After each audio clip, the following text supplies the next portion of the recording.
Bonjour et bienvenue dans l'émission Bonjour chez vous pour cette nouvelle semaine que nous allons passer tous ensemble. Aujourd'hui, nous allons voir comment sortir de la sécheresse spirituelle. Alors peut-être que c'est le cas de certains d'entre vous, peut-être ça vous est déjà arrivé, peut-être durant l'année ça peut arriver, c'est des choses qui arrivent mais on peut en sortir et c'est ce dont on parle aujourd'hui en grand nombre. J'ai Nadine, Omer et Michael avec moi. Bonjour à tous. Hello Evelyne. Ça fait plaisir d'avoir du monde sur ce plateau. Oui, c'est lundi. C'est lundi. Yes. C'est lundi. Vous allez tous bien? Très très bien. Très bien. Très bien. Super. Donc aujourd'hui, un bon sujet pour commencer la semaine. Et Omer, tu vas faire une rubrique réponse d'experts. De quoi tu vas nous parler? Quelle est l'importance de la prière pour un chrétien ou un enfant de Dieu, je préfère dire. J'ai très hâte. T'as très hâte. Je suis sûre que tu as plein de choses à nous dire. Comme toujours, en condensé, tu vas nous dire plein de matières. On a hâte de t'entendre. Et Nadine, aujourd'hui, c'est toi qui fais la rubrique témoignage. Oui, j'ai l'honneur de remplacer notre très chère Aurélie et j'ai un très beau témoignage. Vraiment, moi-même, quand je l'ai lu, ça m'a édifiée. Cool. C'est l'histoire d'un homme qui a vraiment eu un début difficile, la sécheresse dans plein de domaines de sa vie, mais que Dieu a restauré et je vais en parler tout à l'heure. Gloire à Dieu, super. On a hâte de vous entendre tous et on commence avec toi, chérie, dans la pensée du jour.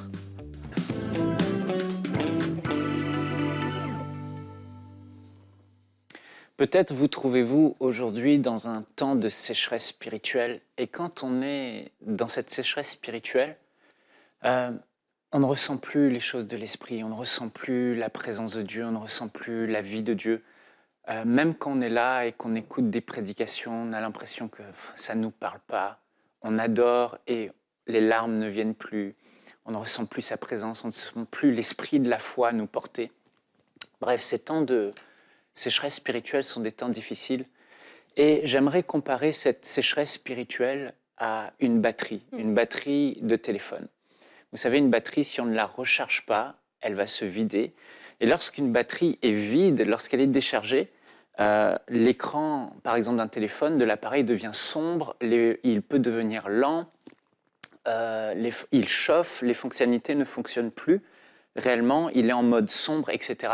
Et ce qu'il faut faire, c'est aller le recharger. Mais on ne peut pas juste brancher un petit coup et 2 minutes après le reprendre, sinon il ne sera pas à son plein potentiel. Mais il faut le laisser d'une manière prolongée, rechargé à la prise électrique pour que la batterie soit entièrement rechargée et qu'il retrouve son plein potentiel et qu'il fonctionne correctement.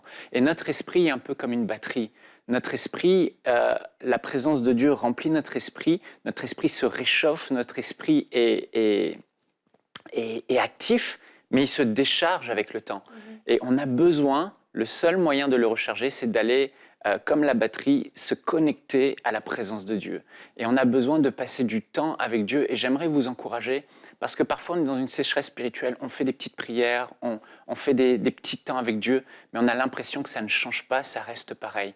La clé, je l'ai expérimenté, c'est d'aller dans un temps de retraite spirituelle. Et j'aimerais vous poser cette question, avez-vous des temps de retraite spirituelle? Si vous avez essayé de revivre la présence de Dieu, ça ne marche pas, vous restez sec, vous sentez toujours cette sécheresse, je vous encourage à aller dans un temps de mise à part prolongé avec Dieu. 2 jours, 3 jours s'il le faut. Un jour, j'étais dans une grande sécheresse spirituelle. J'ai tout essayé, j'allais à l'église, je ne ressentais plus rien, j'avais plus envie de prier. Je priais pour prier, il ne se passait rien, la présence de Dieu n'était plus là, je lisais la Bible, ça ne me parlait plus. Et j'ai eu l'idée d'aller faire un temps de retraite spirituelle. Je suis allé dans une maison pendant 2 jours. Et pendant ce temps, je me suis immergé dans la présence de Dieu, j'ai tout coupé. Et après 2 jours, j'ai commencé de nouveau à ressentir la présence de Dieu. J'ai commencé de nouveau à pleurer dans la présence de Dieu.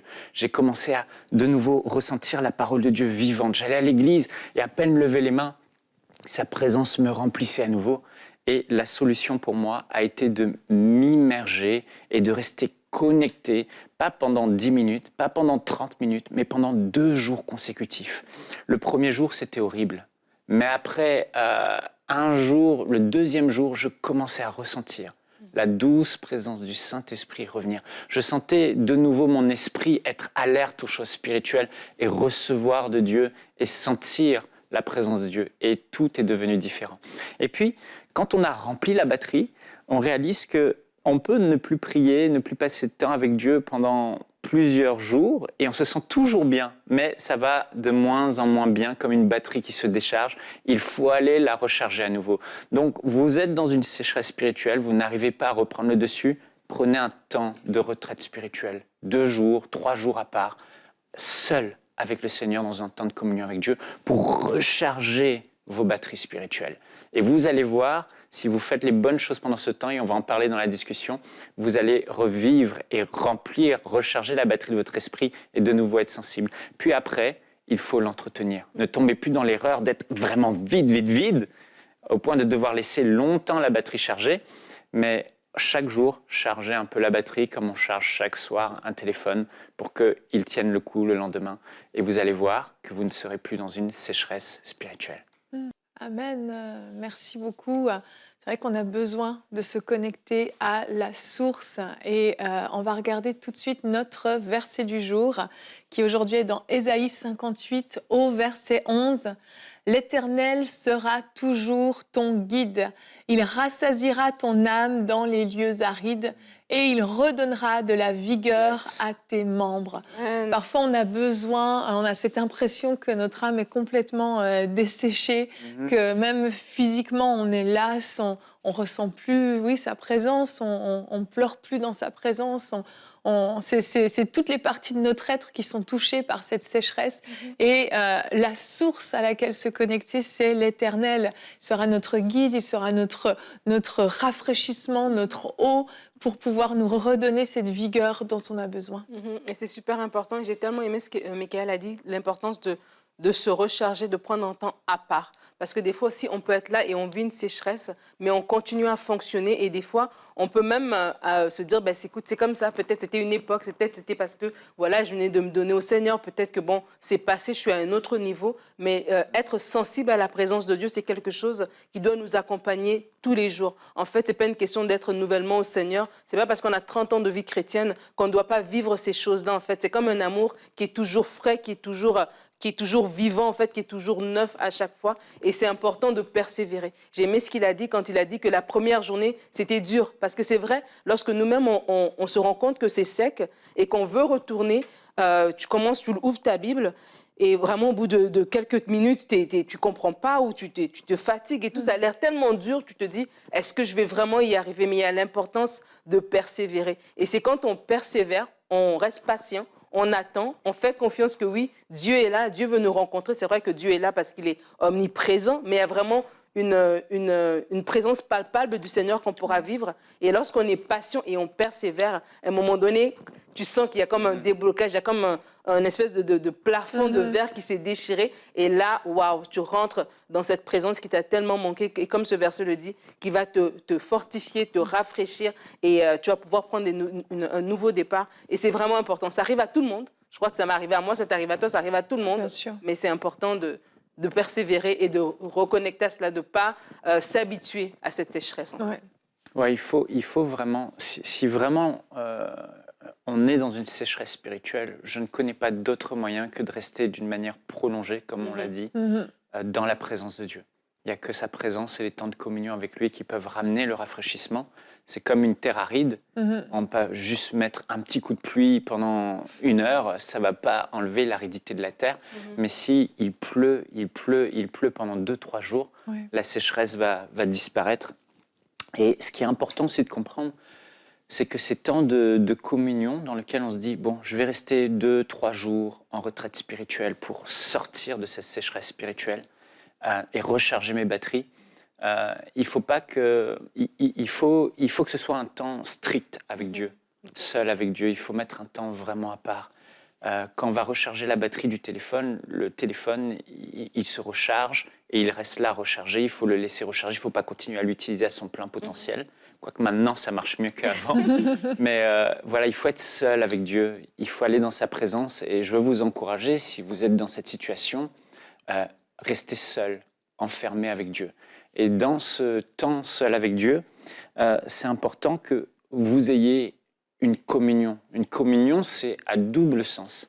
C'est pas à sens unique. Si c'est à sens unique, vous allez rester sec. Parce que vous avez besoin de recevoir de Dieu. Et communion veut dire je donne à Dieu, mais je reçois de Dieu. Et c'est important dans ces temps que vous allez de retraite spirituelle, d'écouter Dieu et de recevoir de Dieu. Comment on peut le faire? Vous pouvez prendre un temps de silence avec Dieu. Il ne s'agit pas juste, souvent on va en mode, on dit je vais prendre une retraite et je vais prier, prier, prier, prier. Mais ce n'est qu'un exercice religieux et vous allez ressortir encore plus sec que vous êtes arrivé avec une grande déception et vous dire ça ne marche pas. Mais il faut se dire, je vais pour être dans la présence de la personne la plus extraordinaire qui soit, Dieu qui est réellement une personne, qui a des oreilles pour entendre et une bouche pour parler. Et ça va être un temps d'échange, de communion. Et là, il faut apprendre à faire des temps de silence devant Dieu. Ça, c'est important. 2 jours, c'est long. Et là, il faut parler à Dieu, mais il faut aussi avoir un temps de silence et apprendre par la foi à écouter la voix de Dieu, à dire Seigneur, parle-moi, à prendre des notes sur ce qui passe sur notre cœur, sur ce qu'on reçoit dans la prière. On peut prier en langue, et quand on prie en langue, ça active les choses de l'esprit, ça active notre esprit. Et quand on prie en langue, notre intelligence demeure stérile. Et j'ai remarqué que dans ces temps-là, plus je prie en langue, plus tout à coup, des pensées qui ne sont pas les miennes viennent. Et là, il faut les noter. Et ensuite, méditer sur ce que Dieu nous a dit, faire asseoir ça dans notre cœur. Et bien sûr, le plus important, c'est pas juste d'y aller avec la prière. Il faut mélanger prière, parole de Dieu et méditer la Bible. Ça, c'est très important. Je me souviens dans mon temps de sécheresse spirituelle, qui était la plus grande sécheresse spirituelle de ma vie, j'ai eu ces 2 jours. La parole de Dieu a été un élément essentiel. Je lisais, je méditais la parole. On peut choisir un livre. Par exemple, moi, c'était Romains. Je suis focalisé sur Romains et j'ai lu Romains et j'ai médité sur Romains. Et plus je méditais la parole de Dieu, plus elle me nourrissait, plus elle me fortifiait, plus elle ramenait la vie.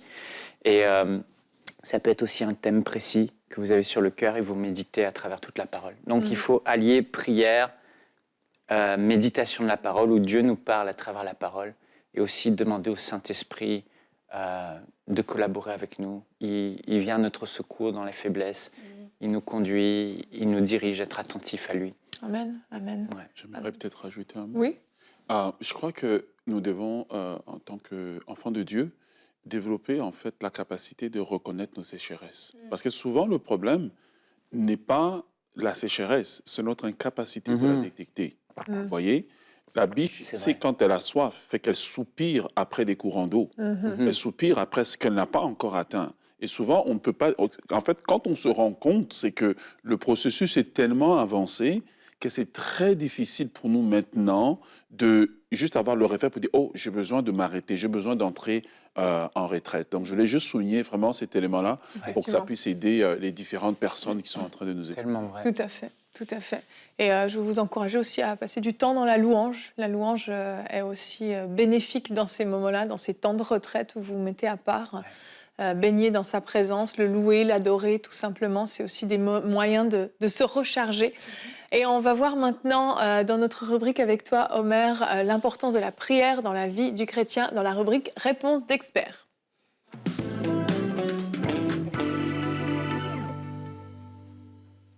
Alors, quelle est l'importance de la prière dans la vie du chrétien? Prière, un petit mot, mais un mot qui a un impact éternel, un mot qui est plus puissant que toutes les armées du monde réunies. On verra comment est-ce que grâce à la prière, Esther, qui n'avait pas d'armes, a défait Aman, qui avait le sceau du roi, qui avait l'approbation du roi, qui avait tous les pouvoirs. Mais grâce à la prière, Aman a été pendu sur le bois qu'il préparait pour pendre Mardoché. La prière, elle est puissante. Et quelle est son importance dans la vie du chrétien? Nous allons d'abord procéder en peut-être 2 étapes, 3 étapes. La première étape, je vais d'abord définir qu'est-ce que c'est que la prière. Ensuite, je vais expliquer ce que Jésus a dit sur la prière. Ensuite, au grand sourire d'Yveline, je donnerai 10 choses qui arrivent quand on prie. Rien que ça. Voilà. 10 choses. T'as compris, tous les jours. Je vous avais prévenu, il en dirait beaucoup. Alléluia. Alors, qu'est-ce que c'est que la prière? Eh bien, prenons quelques définitions de trois grands serviteurs de Dieu, des gens qui ont impacté leur génération. Martin Luther disait, être chrétien sans prière n'est pas plus possible qu'être vivant sans respirer. La prière, c'est véritablement la respiration du chrétien. C'est pour cela que la sécheresse et la mort spirituelle s'enclenchent lorsque on ne prie pas. Joyce Meyer, qui est encore vivant de nos jours par la grâce de Dieu, dit ceci, la prière, c'est simplement parler à Dieu comme on parle à un ami et devait être la chose la plus facile que nous fassions chaque jour. Maintenant, nous remontons dans le temps. Le grand évangéliste anglais Charles Spurgeon disait à son époque, la vraie prière n'est ni un simple exercice mental, ni une performance vocale. C'est plus profond que cela. C'est une transaction spirituelle avec le Créateur du ciel et de la terre. Donc, par ces trois définitions, nous avons vraiment trois perspectives de la prière qui nous permettent de mieux comprendre qu'est-ce que c'est que la prière. Alors, nous devons comprendre aussi que le Seigneur Jésus attend à ce qu'on puisse prier. Il y a trois devoirs essentiels du chrétien. Jésus dit dans Matthieu chapitre 6, lorsque tu pries, lorsque tu jeûnes, lorsque tu donnes. Donc, parmi il y a trois devoirs. Donc, prier, jeûner, donner. Aujourd'hui, nous parlons du devoir ou de la responsabilité de chrétien qui est de prier. Dieu est souverain, mais dans sa souveraineté, Dieu se limite à votre capacité de prier et de chercher sa face. Je ne dis pas simplement de prier pour venir demander du pain, mais prier, je parle de la prière en tant que routine quotidienne pour chercher la face de Dieu. Pas des prières d'urgence, pas des prières de protection, mais des prières qui veulent bâtir en fait un autel de recherche de Dieu pour faire de Dieu le partenaire de notre vie. Voici ce que Jésus dit, donc je recite le texte de Matthieu 6,6, il dit « Mais quand tu pries, entre dans ta chambre, ferme ta porte et prie ton Père qui est là. » En fait, le Père était déjà là dans le lieu secret, et ton Père qui voit dans le lieu secret te le rendra. Donc la prière a des effets sur nous. Donc Dieu s'attend à ce que nous puissions prier. Un chrétien peut ne pas avoir beaucoup étudié, mais s'il a la prière, il sera un homme puissant. La puissance dans la vie chrétienne résulte de la communion que nous tirons de cette proximité avec laquelle nous nous approchons de Dieu chaque jour. Tu peux prêcher sans avoir une vie de prière, ta prédication ne sera que de mots. Or, Jésus, qui était un homme de prière, qui priait régulièrement, la Bible dit que Jésus a dit que les paroles que je vous ai dites sont esprit et vie. Ça veut dire qu'elles portent un impact, elles portent la vie de Dieu. Donc, pour être des chrétiens qui vont pouvoir traverser les temps difficiles, pouvoir traverser et se maintenir dans la foi, nous devons développer la vie de prière. Alors, je parle ici pas des prières sporadiques, mais des prières régulières. Développer l'habitude de prier. Je veux le dire autrement, développer la gymnastique de prier, développer l'exercice de prier, développer la flexibilité, la fluidité dans la prière, pour que la prière devienne en fait la respiration finalement de notre vie. Alors voici 10 choses qui arrivent quand tu pries tous les jours. Quand j'étais petit, ma mère nous chantait « Lis ta Bible, prie tous les jours si tu veux grandir ». Ah, vous avez été à l'école du dimanche aussi. Voilà. Alors, 10 choses qui arrivent quand tu pries. Je finirai dans les temps, t'inquiète. Je ne suis pas inquiète du tout. Voilà. Je suis très détendue. 10 choses qui arrivent quand tu pries, 10 choses qui me sont arrivées quand je prie, 10 choses qui vous arrivent lorsque vous priez. Ces choses arrivent de façon, on le voit, parfois on ne le voit pas, parfois c'est juste des réactions. Première des choses, lorsque tu pries, tous les jours, tu développes la discipline la plus importante de ta vie. Ce que Satan veut, c'est de t'enlever la discipline de la prière, car un chrétien qui ne prie plus, ce n'est plus un chrétien dangereux, ce n'est plus un chrétien qui peut voir le surnaturel de Dieu. Alors, quand tu pries, numéro 1, tu développes la discipline la plus importante de ta vie. Numéro 2, quand tu pries, tu apprends par la communion à connaître la personne de Dieu. Beaucoup de chrétiens connaissent les œuvres de Dieu, mais ne connaissent pas les voies de Dieu. La prière nous permet à connaître Dieu, comme je connais Michael, je connais son caractère, sa personnalité, mais Yveline, qui est plus en intimité avec Michael, connaît même l'odeur de Michael, voilà, connaît tout de Michael. Pourquoi? À cause de la communion. Donc, beaucoup de gens connaissent les œuvres de Dieu. Ils peuvent connaître les miracles de Dieu, mais ils ne connaissent pas Dieu. Ils ne peuvent pas savoir, ah, là, Dieu n'est pas content. Voilà. Pourquoi? Parce qu'ils n'ont pas la communion. Numéro 3, la prière te permet de connaître la voix de Dieu. Beaucoup de gens cherchent la volonté de Dieu tout le temps. Pourquoi? Parce qu'ils ne connaissent pas la voix de Dieu. Jésus dit dans Jean chapitre 10, le verset 27, « Mes brebis entendent ma voix, je les connais et elles me suivent. » Votre capacité de suivre Jésus, c'est votre capacité de connaître sa voix. Alors par la prière, vous apprenez à connaître la voix de Dieu. Numéro 4, par la prière permet à Dieu de nous enseigner par sa parole. C'est dans le temps de prière que la parole, même que nous avons lu avant le temps de prière ou pendant le temps de prière, des pépites de révélation, de direction nous sont données. Je vous encourage à prier. Numéro 5. Pendant le temps de prière, Dieu nous console de nos peines et de nos afflictions. C'est à la montagne de la prière que Dieu a consolé Élie. Élie avait passé beaucoup de combats, beaucoup de temps difficiles, 3 années de famine. Il était parti à la montagne, il avait combattu contre les prophètes de Baal. Jézabel l'a poursuivi, il avait tellement de problèmes. Quand il est parti à la montagne, Dieu n'est pas venu pour le condamner, mais Dieu est venu pour dire, que fais-tu ici, Élie? Et Dieu a relevé Élie. Dans l'intimité de la prière, Dieu nous console de nos peines et de nos afflictions. Numéro 6. Pendant le temps de prière, Dieu nous donne la force, il renouvelle nos forces. Ésaïe chapitre 40, le verset 31 nous dit, « Mais ceux qui se confient en l'Éternel renouvellent leur force. » Ils prennent leur vol, ils courent et ne se fatiguent pas. La prière est le lieu de renouvellement de nos forces. Ce n'est pas parler. Bien-aimé dans le Seigneur, pendant la prière, Dieu combat pour toi. Prends le temps dans la prière. Numéro 7. Pendant le temps de prière, tu développes la nature et le caractère de Dieu. La prière ne change pas tellement Dieu, la prière te change toi. La véritable prière, elle te change toi, elle ne change pas Dieu. Parfois, tu as l'impression que Dieu tarde à répondre. En fait, Dieu ne tarde pas. Dieu est en train de te changer. Il met en toi la nature de Dieu. Comment on reconnaît un homme qui prie? C'est par la transformation qu'on voit dans sa vie. Numéro 8, je peux commencer à ralentir. Numéro 8, par la prière. Par la prière, le plus important, par la prière, tu développes la résistance au péché. Jésus a dit, priez afin de ne pas tomber en tentation. Donc, pour résister à la tentation, c'est la prière qui nous rend résistants, qui nous rend forts. Numéro 9, par la prière, tu apprendras à marcher dans la précision divine.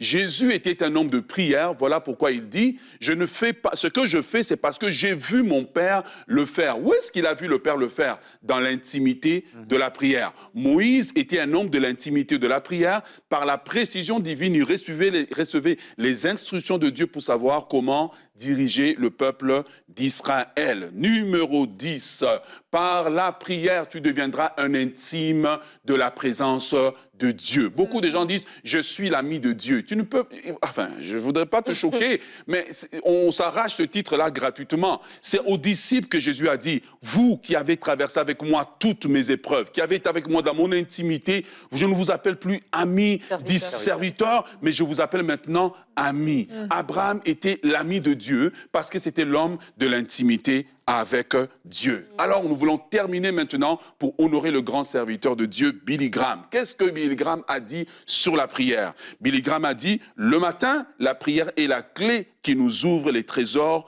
des miséricordes et des bénédictions de Dieu. Le soir, c'est la clé qui nous ferme sous sa protection et sa sauvegarde. Développer une vie de prière. Amen. Hey, fidèle à toi-même.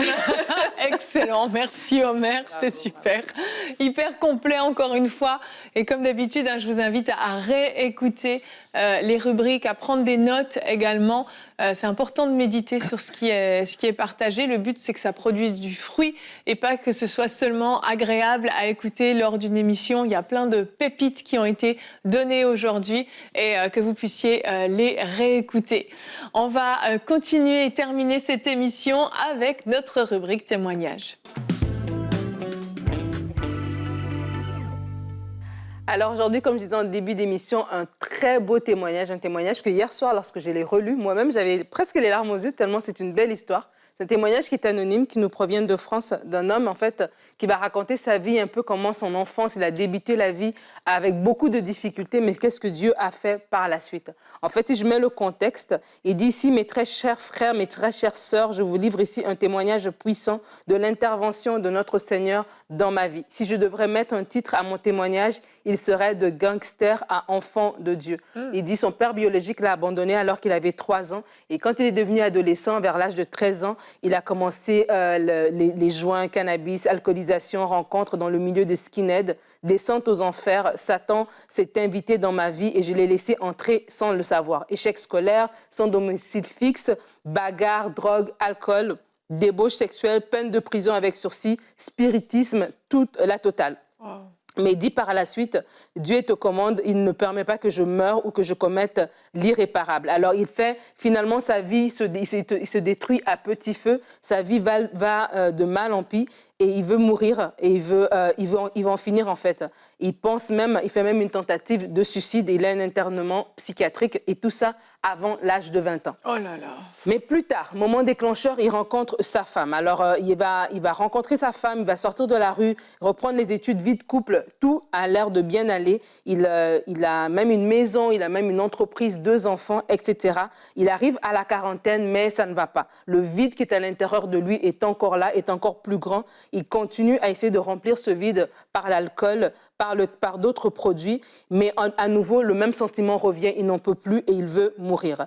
Et à travers une activité professionnelle qu'il avait, il avait beaucoup plus de temps, donc du coup, il s'est mis à écouter beaucoup de choses et tout ça, ça l'a encore rendu plus confus. Mais un moment tournant arrive où est-ce qu'il retrouve une Bible qui lui avait été offerte par une amie et il se remet à lire cette Bible. Et à un moment donné, il se met à crier dans sa voiture, « Seigneur, Dieu, si tu existes vraiment, manifeste-toi au plus vite parce que je vais mettre fin à mes jours si ça continue. » Et donc, du coup, il y a cette rencontre avec Dieu. Il fait la paix avec Dieu, il ressent la présence de Dieu de façon vraiment instantanée. La dépression le quitte, etc. Et il se met à lire sa Bible, à aller plus loin avec Dieu. Mais après, il se perd encore une fois et il cherche sur YouTube qu'est-ce qu'il peut écouter et il tombe sur EMCI TV. Il se met à écouter les prédications de Michael, de Jérémie, de Pasteur Sanogo, tout le contenu de la chaîne EMCI et son intelligence et ses pensées sont transformées, sa mentalité est changée. Il écoute Audrey Mack, il parle du Saint-Esprit, du parler en langue, il reçoit le Saint-Esprit, wow. Il parle en langue, il dit aujourd'hui je suis en Christ, il est mon sauveur, mon Seigneur, il est numéro 1 dans mon cœur et dans ma vie. Je prie en langue chaque jour, je ne bois plus d'alcool, je ne fume plus de cannabis, plus de cigarettes. Quelle puissance, ma femme est en Christ, nos enfants sont sur le chemin du Seigneur. Aujourd'hui, dans notre maison, la télé ne fonctionne plus. Nous écoutons EMCI TV tous les jours et c'est vraiment glorieux. C'était hyper beau témoignage de ce que Dieu fait dans une vie à travers ce ministère qui est EMCI. Et nous bénissons le Seigneur pour cet homme qui vivait des sécheresses à n'en plus finir, mais que Dieu a complètement restauré. Waouh! Oh alors là, magnifique. Je pense qu'on a la palme du témoignage le plus touchant depuis la naissance de MCI. Non, je plaisante, mais c'est vraiment un très, très beau témoignage. Gloire à Dieu. Waouh! Merci Seigneur. Et merci à tous nos partenaires, parce que sans vous, tout ça ne serait pas possible. Et vraiment, merci pour votre soutien si régulier. Vous êtes tellement fidèles dans vos dons. Je vous rappelle que cette œuvre vit pratiquement en intégralité par des dons. Et c'est grâce à vous, chère famille des partenaires. Alors, merci beaucoup, parce que ce témoignage, c'est aussi grâce à vous qu'il a pu avoir lieu. Parce que oui, c'est vous qui nous permettez de diffuser ces émissions, de diffuser la chaîne EMCI TV à travers toute la francophonie. Alors, merci à tous. Et si vous avez un témoignage à nous partager aussi, vous avez été bénis au travers de la chaîne, vous allez sur emcitv.com/témoignage et vous remplissez simplement le formulaire qui est en ligne. Et vous voyez, on s'extasie toujours autant devant les témoignages. On aime tellement savoir ce que Dieu fait dans vos vies. Merci à vous trois pour cette belle émission et on va se retrouver demain. Demain, nous allons parler de l'importance de nos paroles. Et si tes paroles étaient la la source de tes problèmes. Nadine, tu seras avec nous, tu vas faire une rubrique famille, nos paroles et nos enfants. On va parler confession, déclaration, donc on se retrouve demain. Merci d'avoir été avec nous et bonjour chez vous.